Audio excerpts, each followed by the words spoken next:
Hey everybody, welcome back. I am so excited that you're here today for another amazing podcast interview. So this is coming all the way from Phoenix, Arizona, and his name is nonetheless Scott Kumler. He's been in business actually since 2017, moved from Indiana to Arizona to start his real estate business, got a little caught up with other job, but here he is sharing his story, his success story. He actually hit the ground running, quit his job and went into real estate full time. In 2024, him and with his team, they closed over 192 deals. And here we are in 2025, and they are over 200 deals, and the year is not over yet. He's also focusing on team growth, team building, really helping leaders that actually wants to maybe do the same as going from a solo agent to growing a team. And he's available for partnership. Obviously, he's moved here to EXP with us this year. So we're super excited for all the opportunities that we have with this brokerage, with our Wolfpack team, and also with the opportunity for co-sponsorship where you can have best of both worlds with, maybe partnering up with him if you see his strategies and you love, and myself as well. So make sure you guys are subscribing to the channel, also checking off that notification so you can hear every single week on Fridays, we are releasing a new interview. So let's jump in so you can learn all the great tips that he has. And I'll share in 1 month, he had 18 deals on escrow. So let's learn from the best.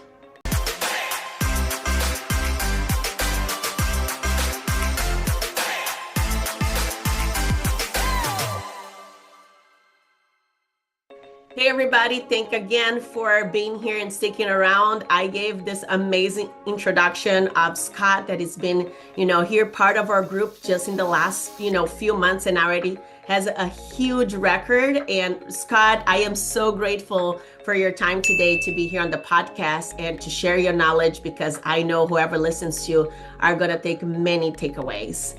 Awesome. Well, I appreciate you having me on. I'm definitely excited to get rocking and rolling. Absolutely. Well, let's go in the beginning. I love to hear the stories, and I know who's listened to. That's a way to connect, right? I know you've been in real estate since 2017, but take us before real estate. Why you got into real estate, and how is it going? Yeah, I mean, I live in the Phoenix, Arizona area right now. But technically the journey to get into real estate started back when I lived in Illinois. And at the time I worked in retail management for a major grocery chain up there. I was an assistant store director. And I used to work about 50 hours a week salary. And one day it was in January. I actually just got back from a trip to Mexico. One day is in January, worked a 10-hour shift, got off work. And then as soon as I left work, I got a flat tire. And it was minus 5 degrees outside. So it actually took me 2 hours to change my tire because my lug nuts were actually frozen. And so by the time I was done changing it, my hands were frostbitten and everything like that. So I called my wife up, and I'm like, that's it, we're moving to Arizona. And so I went home, we sat down at the dinner table, took out a yellow notepad, and I basically laid out a game plan for how we were going to move to Arizona. And not only move to Arizona, we were going to get into real estate and become real estate agents as well. And so I kind of laid that out. Now my plan, was a little fluid. At the time I told her I was going to drive for Lyft and get into real estate. But because she was definitely nervous about that. So I ended up applying at some grocery chains down here in the Phoenix, Arizona area. And one grocery chain that I applied to actually was going through a huge growth spurt at that point, and they were hiring a bunch of assistant store directors. So they called me back, I did an interview with them. Actually found out as we're coming to visit some friends in the Phoenix, Arizona area for spring training at that time. Actually got a phone call while I was at the airport coming down to Arizona from that grocery chain saying that I got the job. And then they're like, well, when can you come down here to do the drug test? And I'm like, well, I'm actually flying down there right now. Like I could be down there tomorrow, And so ended up coming down there, getting a drug test done. Ended up buying a home at that point and finding a property to rent because we were buying a new build, and so it's gonna take some time to build. Got back from that little trip. Gave my previous employer my 2-week notice, which was really a week and a half because I had to drive to Phoenix. So we ended up putting our house on the market and moved down to Phoenix, Arizona. At that point, so. Then I started working for this grocery chain down there. We're down here in Phoenix, working about 50 hours a week as a trainee at that point. Then once I got out of the training program, I became a salary assistant store director at one of the busiest stores down here. Well, like I mentioned, this grocery chain is going through a huge growth spurt at that time. And so what happens when they do go through huge growth spurts where they're like adding new stores and adding additional things on, is they basically take away resources from stores that are already opened up. And so at that time, I was supposed to be 50 hours a week salary. Well, when they basically cut payroll, at your stores, now you're expected to work a lot more than that. So they started scheduling me 60 hours a week. So I was working 6 10-hour days every single week. And then I had a friend that actually was coming to visit us in Phoenix during I think it was beginning of November. And I go to my boss and I'm like, listen, I know I can't take off the weekends. I'm like, but they're flying in on Friday and they're flying back on Tuesday. I'm like, do you mind if I, have Friday off and then I'll work the weekends and give me Monday, Tuesday off so that way I can, pick them up and take them back to the airport. He's like, I don't know. I'll see what I can do. I'm not really sure if this is going to happen, but we'll see if we can make something work. Got the schedule, ended up working me every single day. My friend was going to come visit us. And on top of that, they gave another assistant store director the time off. And so as soon as my friend left, the first thing I did was I went into real estate school and signed up for real estate classes.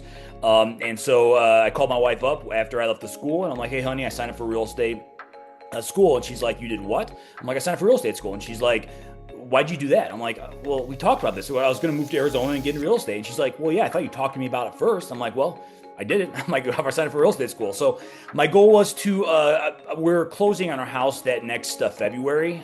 It's February. So my goal was to go through real estate classes and get my license before we closed on the house. And then as soon as the house closed, I was going to jump into real estate full time. So ended up going through real estate school, got my license right before we closed on our house. We closed our house on a Thursday. That next Friday, I went into work on my day off because we're moving, and I gave my boss a 2-week notice. And so I ended up quitting my job at that point and getting into real estate full time. Now, at the time, my wife was super nervous about it. And so she's like, and she's afraid that I was going to be living this amazing freedom-filled life. And she was going to be working, because she was a bakery manager in retail as well, too. And so she thought I was going to be, living a good life while she's been working. So I told her at the time, I'm like, well, listen, honey, the goal is for you to get into real estate as well, too.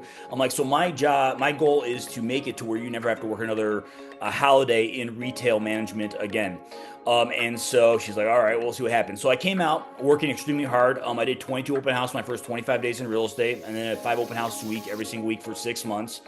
It took me about 4 months to get my first paycheck. So it took me end of June. It was when I had my first closing at that point. Then the next month over in July, my wife was actually on her way to work to do inventory. Ended up getting sideswiped by a car and totaling her car. So she ended up tearing 2 ACLs, or ACLs in both of her legs, herniated disc in her neck, and then tore a rotator cuff as well too. And so because of that, she basically went out on disability. Well, at the time, her income alone wasn't enough to support us. It was enough to get us by, but it wasn't enough to support us.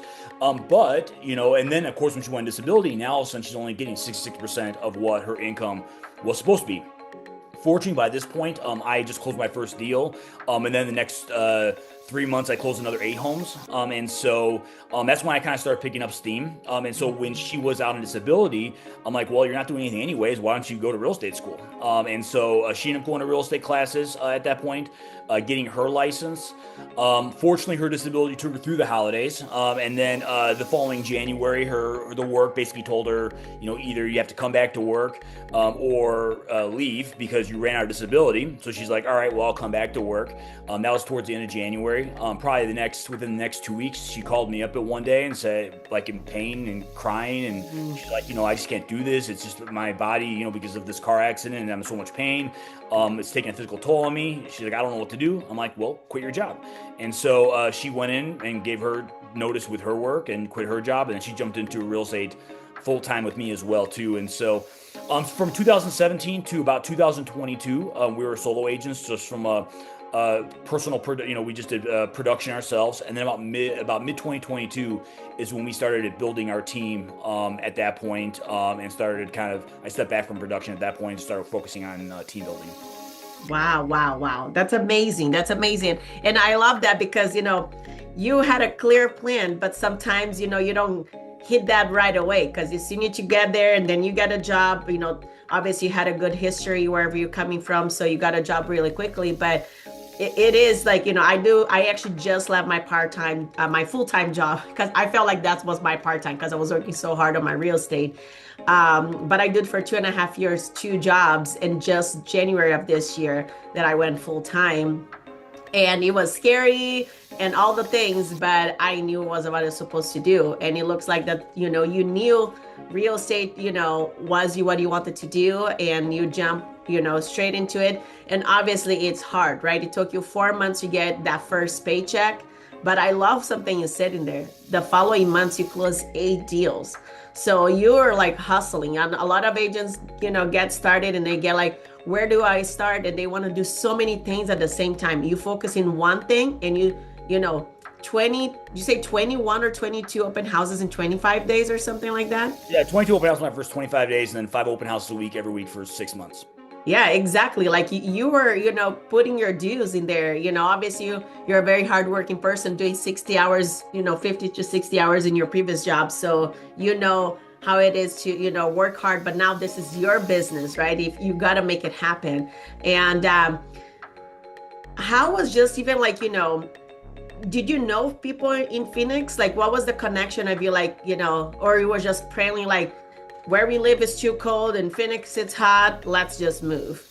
Yeah, so I did have one friend in Phoenix. I Okay. didn't realize I knew how many people I knew in Phoenix until I got into real estate, though. Because once you start friend requesting all your like Illinois friends, and everything, like that, oh man, there's a lot of people that live in Phoenix. But at the time, I only knew really one person. That was I was friends with that had moved to Phoenix before us. That's who we visited on that spring training trip. Otherwise, I didn't really know anyone. My family still all lives in Illinois. I have one brother that lives in New York City. But I was just tired of the cold weather. So as to move someplace warm.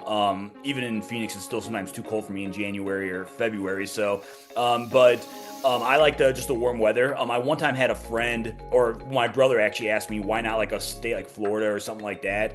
And my mindset is I like to travel.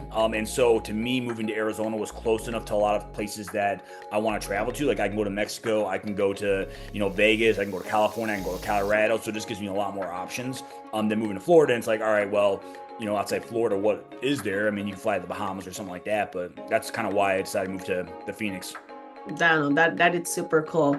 And like, so just share a little bit the dynamic of even, you know, starting as a solo, and I obviously, your wife, jumping in with you, just even the dynamic of the duo working together. Like, did you guys had your specific hats that you are focusing on, or how did that dynamic did? Because I know a lot of people sometimes it's one of the partners starts and then the other jump in. I mean, like I'm the only one doing it. So I don't usually my husband, if he wants to give me an opinion about real estate, I tell him like, well, you're not in the business. Don't tell me what to do.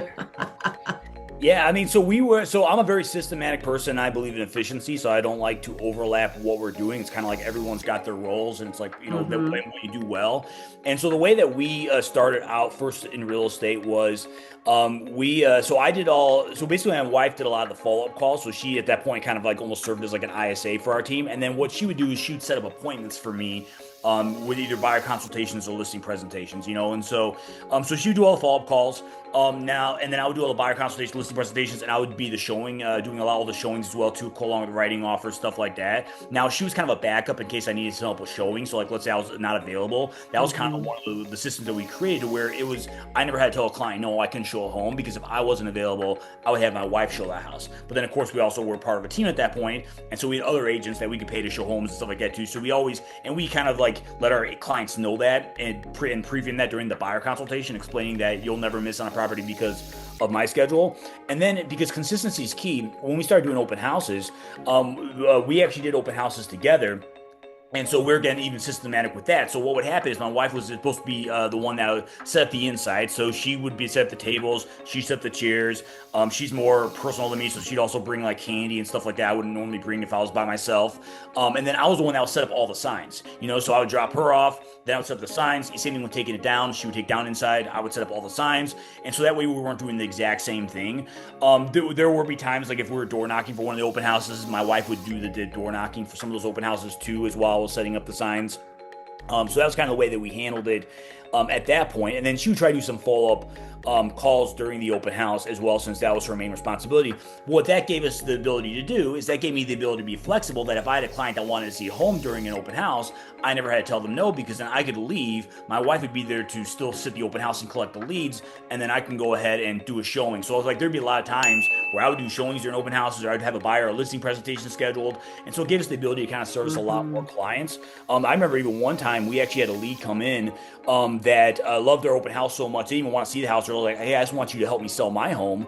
And I was actually able to leave the open house and go to his home on the spot and do a listing presentation right there and secure the listing while my wife was still doing the open house. So that was kind of our dynamic. Now, at one point, we got to the point where it was extremely hard because my wife had a lot of follow-up to do. So we started collecting all these leads, right? And so now, next thing you know, she's got 100 to 150 dials to make a day, which is very hard to do when you're sitting in open house with people coming in. And so the reason we actually started a team originally was not because I was looking to get out of production and start a team, but I was looking for an agent just to hold open houses with, because the idea was that my wife could go ahead and do all the phone calls from our house, and then I'd have another agent to do open houses with that would join our team. And then if I had to leave to do a buyer consult, listing presentation, stuff like that, I could be flexible and leave, and then they would still be there to collect lead. So we actually that was the first agent we ever brought onto our team. It was only just because I was looking for an agent to hold open houses with, because consistency is key. Because even though I was selling, 50 some homes a year, I need to continue to sell more. So you have to still do open houses. So we were doing 2 to 3 open houses a week, every single week, even when we were highly productive at that point. And the only way we can keep that up is by finding someone to partner with. For me to keep doing that. And then the next few years, we had a few agents join our team just by word of mouth, like looking for some additional coaching, mentorship, and training. So we had about 3 agents up until about 2022. But then 2022 is when we really started kind of deciding to build it up, building our team up. No, that's so cool because you touched on that. Because I was curious, at what point you guys made the decision of starting a team. So it was out of a need that you're just business is good. Would you say that the majority of your leads came from the open house, because it looks like you spent a lot of time doing open houses, or did you had all the strategies that were helping you then and maybe still now with lead generation? The open house is how we started building it up. We did add in some additional lead sources kind of in the future, especially with as busy as we were. We started getting involved in Facebook ads. We started spending money on Facebook ad leads. So that was kind of another lead source that we had.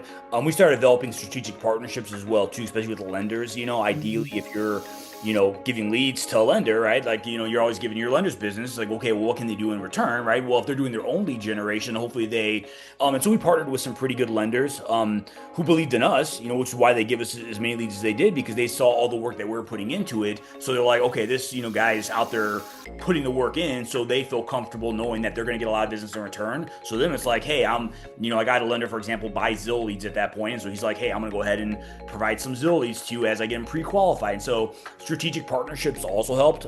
And then, of course, once you start getting a lot of past business, then you start getting a lot of referrals and repeat business as well, too. So by about year 3, we started getting a ton of repeat referral business. That is awesome. So how would you say a little bit, just, with all it looks like you hit the ground running, and obviously all credit to you for your work ethic and everything. But how was your mindset? That was, are you a goal or vision oriented person? I need to do this many so that hopefully I got more result. What was helping you keep up with, the momentum and the mindset, as you're in a new town, right? Because you were just maybe a little bit, I know you had the other job when you transitioned to Phoenix, but you're technically still new in the area. So how did you overcome that? Yeah, a lot of times, when you talk about what drives a person, right? You either gotta focus on the fear of if I don't do this, what will happen? Or you also gotta have the vision of if I do this, what will my life look like? And so typically most of the time when you hear coaches, right, they talk about you gotta have one or the other. Well, to me, I actually have both, right? So I'm always afraid of what will happen if I don't do the work. And so for me, my thought process was, for one, I'm super competitive, right? So I don't want to go into something and then everyone publicly know that I fail at it. So to me, that's just my competitiveness. But then I was also afraid of it, going back to my previous job and going back to the lifestyle that I used to have. And so that still drives me today. And then the other thing was I also had the vision of how do I want my life to look, and and that's something that really drove me to become successful as well too. And so, and then because of that fear that I've always had, I've always looked at it as no matter how many deals I ever had under contract, I always work like I would never get another deal under contract. So, for example, the most escrows I ever had at one time, myself in personal production, was 18 escrows at one time, and I operated every single day like I would never close another transaction again after those 18 escrows. So, when we talk about like fear of market crashing and stuff like that, I've been working like the market's going to crash since 2017. So I assume that tomorrow's not promised, and so that's kind of what drove me. And then one of the reasons why I was able to kind of get into real estate full time and quit my job is I know I'm not the smartest person in the world, and I know that I'm not salesy. I hate sales personally. I can never be a salesman or door to door. I couldn't sell solar panels or anything like that. But to me, I just knew I'd outwork everyone. So that's one of the things that gave me the confidence to know that I was able to jump into real estate full time, because I knew that I would just outwork everyone until I figured it out. So that was kind of like my mindset when I first got into real estate. No, I love that. And in this business, you need that, right? Like when I joined, I mean, real estate 3.5 years ago, I already knew, obviously, we all knew a ton of realtors, right? And I was actually part of a big community, and there was a lot of realtors, and some that I actually did not know they were realtors because they never talked about it, right? They were not posting. I know today, obviously, a lot more people are posting, but my strategy was just like, I got to be the loudest here. People need to know what I'm doing. And I feel like that definitely helped me. Be more vocal with my business and what I was doing, and posting and showcasing when other people that obviously they already had maybe established business, but they were not doing anything about it, so people didn't even know what they're all about. So when you started transitioning into, like, the team lead hat, were you still with the same brokerage, or did you move? Is that like when on that timeline did you join with Josh Smith? Yeah, so I've been with Josh ever since I first got into real estate. So I actually joined Uh, his team without knowing I was joining his team. I actually thought he was a brokerage at that point. So I'm like, yeah. In fact, yeah, I think when I called my family up to tell I joined a brokerage, I actually mentioned his team, thinking that was the brokerage's name that I was joining. So I had no idea I was joining the brokerage that I joined when I got into real estate. But I joined his team, and they operated as kind of like a brokerage anyways. Because they didn't provide leads. They basically just provided the training. The splits were better than most brokerages anyways, and so at the end of the day, that's kind of why I thought I was joining a brokerage. So I joined him as soon as I got and started in real estate in 2017. I took all his training and all his coaching, and of course we had masterminds every week and stuff like that.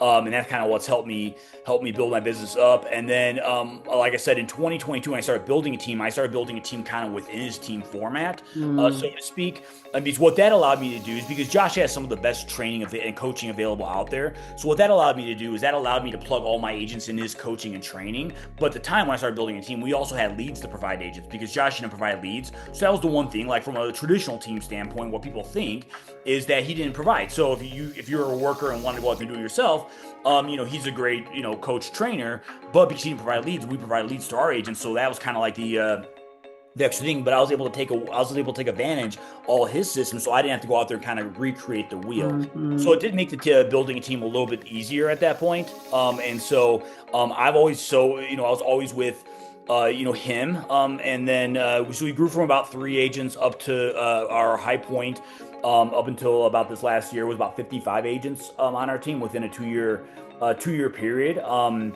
Just like I said, with just going, coaching, through him, and not having to go out there and recreate the wheel. But then we provided the leads and provided some a little bit more structure than what typically, he provided. He operated more as a broker, so he didn't have as much structure. We provided the structure, but then with his systems that he already had kind of operating there.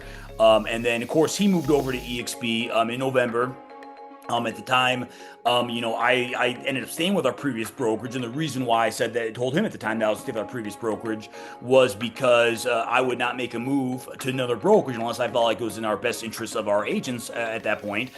Which I'm happy I didn't make a move at the time, because that gave me about 5 months to really analyze EXP systems and what they offer and all that stuff. And the more and more I analyzed it, the more and more I started realizing how I could really benefit our agents in the EXP structure. And so that's actually one of the reasons why we made the move over in May. May, was because I could really start seeing how I could help our agents make more money, which started getting me more excited because all I really care about is helping our agents out. And so that was kind of the moment where all of a sudden a light bulb went off. I'm like, oh my God, this is a genius move. I'm like, we need to make this move because now I can impact more lives. So that was kind of the reason why we ended up moving over in May. Well, I've been here from since day one, so I'm excited that you guys are here and all the partnership that already has transformed. This year there's so many because you kind of came really on the tip when EXP was just, starting to announce the whole co-sponsorship, which, it's a brand new, still fresh, for all of us. Just being part of this company, I already think, you're already ahead of the game. And then, obviously I'm biased to saying here being part of the Wolfpack. I think this group, it's another level. And I'm sure you're already been tasting that since you've been here with the group. And then now EXP go and, takes you again to the next level, right? I feel like every year they're bringing something to add on more to the agents without any additional cost, without any additional fees or anything that is going, it's anything to enhance what we can do and how we can support, new agents. And maybe you're new and you're like, what is co-sponsorship? It's just this beautiful, magical thing that you can love what Scott is doing, you can love what I'm doing, and you can have actually the chance to get both of our supports under the Wolfpack, which is all our training and all our systems and everything that we have to offer. And, just even elevate, your business in a better way. Obviously, having a sponsor is already great, just being, again, part of the company and the group. But you do have also that, option to have someone signing up alongside your sponsor as a co-sponsor and just getting, additional value that you wouldn't, maybe not get. So that's pretty awesome. And obviously we're looking forward for anyone that maybe is watching here, hearing everything Scott has to offer. All his information is going to be on our descriptions below. Schedule a call. We're truly like a no type of pressure, environment. We want who wants to be here with us. So, taking that 30 minutes is just a discovery and learn more about all we have to offer. But Scott, talking a little bit more. So now, are you more focused on the team lead and growth, or are you still doing production? Like how you're like managing your time? Yeah, I don't. So I don't do much production anymore. I will still work with referrals or repeat business. So I do still sell some homes. Like I got 3 listings right now. So I do still produce, but we don't take any new business ourselves. All of our new business, all of our agents on our team. And that's the way we want to. I mean, our goal is to help our agents, make more money and support them the best we can. So my main focus is more on just coaching, training, mentoring our agents. And teaching them how to go ahead and kind of create the same success that we have. And it's amazing to see the impact that we have on some of our agents. Like our top producer this year is on pace to sell 50 homes. And so it's kind of nice to see, some of their successes as well, too, and the impact that we can have on their lives. So that's my main focus, just coaching, training, bringing agents on board, team growth. That's what we've been. And are you focusing with just like on the, Arizona state? Are you partnering up with, agents in other part of the US as well? Because we're, cloud-based, we can do that. Like what has been a little bit of your focus with that?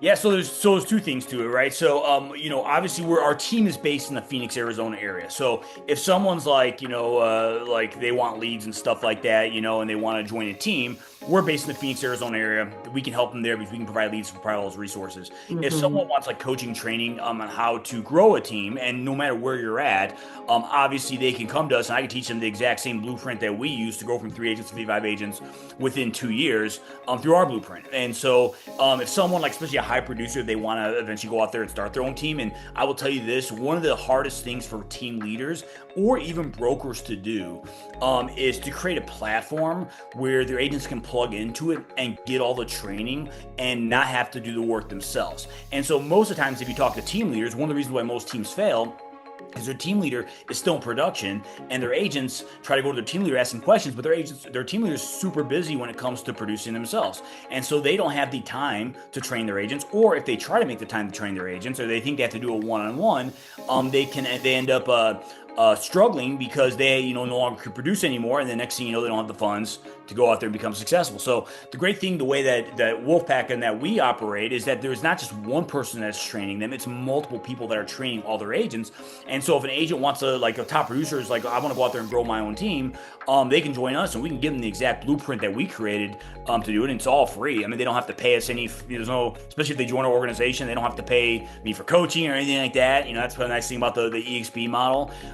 And so, or if someone's like a team leader and they're just like, hey, this is tough and struggling, and we have a lot of brokers and a lot of teams that are shutting down and coming over to us because of the training that we provide to our agents. They can, if they're already a team leader and they're just struggling with it, they can partner with us and we can help build up their training system and take all that off their plate and make it a lot easier for them to grow and scale their team. Yeah, absolutely. Because I feel like there's definitely, some misconcept that, a lot of people might not even think about being a team lead exactly because of that, because they think it's going to take a dip on their production, right? And that's their main thing.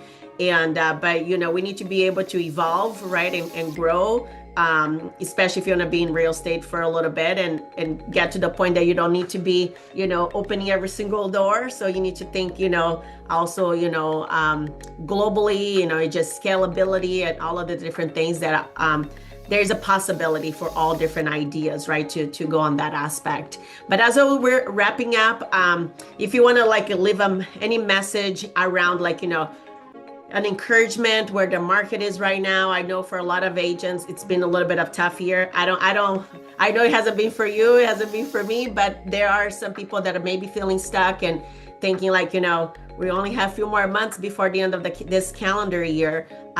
So anything to a nugget or something to hopefully motivate as they close up with this call with us today. Yeah, I mean, so my business always has continued to grow ever since 2017. So we've always had more production every single year. We grew from, 147% sales increase from 2023, 2024. We're on pace ahead of this year. A lot of it comes down to mindset. I look at a market like this as being a huge opportunity. Agents that can grind through a market like this and create somewhat, even if it's middling success, what's going to happen is a lot of agents are going to get out of the business and get out of the industry altogether. And so agents that can grind it out, once you kind of start seeing a wave ride back up, it's important to be able to ride that wave up. Most of your agents that were stuck around during the market crash in 2010, they ended up becoming some of your top team leaders in 2012, 2013, 2014 because they're able to ride that wave back up when there wasn't as much competition. So to me, I look at this as a huge opportunity for agents. Go out there, put the work in now, put the effort in, be consistent with your activities, not worrying about the results. As long as you're consistent, the results will follow. And then what will happen is when the market starts to become a little better, you'll be able to ride that wave up. And, that's what I'm looking forward to. I mean, even though we're still up over last year, I'm looking forward to, tripling our business, once we kind of start riding that wave back up. Absolutely. And I'm 100% in agreement with you. Well, Scott, thank you so much today for just, again, taking your time, sharing. If you're listening to this, if you're a new agent, if you're a top producer, but you're feeling the burnout, or you actually want to take your business to the next level and actually build a team, Scott is your person to really help you, take those field sales to, and triple your business or grow. And, with the blueprint that he already have done in a very short time, but very successful. So don't waste any moment and definitely, reach out. And again, we really appreciate you here today. His information is going to be all on the description. Scott, thank you so much. It's a pleasure. And I'm sure we'll do this again. Awesome. I appreciate you having me on. It's been fun. Awesome. Take care. Bye.